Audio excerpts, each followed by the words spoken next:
आग्रहापोटी आज आमचे पूज्य तीर्थरूप या ठिकाणी आज उपस्थित झालेले आहेत की ते म्हणले अण्णा तुम्हाला यावंच लागेल. असे माझी तारीख घेतली मला तर येणंच आहे, मला तर यावंच लागणार आहे. पण त्या ठिकाणी सगळ्यांनी सांगितलं अण्णा तुम्हाला यावं लागेल आणि सपत्नीच यावं लागेल.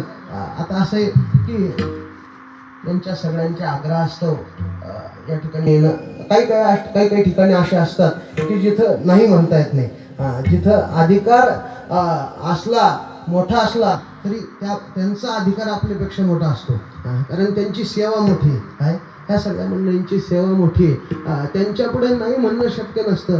पण आज या ठिकाणी आमचे पूज्य पित्याश्री सुद्धा उपस्थित आहेत, त्यांच्या देखील चरणी नतमस्तक होतो. उपस्थित असलेले सर्व श्रोते सज्जन मंडळी सर्वांच्या चरणी नतमस्तक होतो आणि सेवेकडे वळतो. विठाला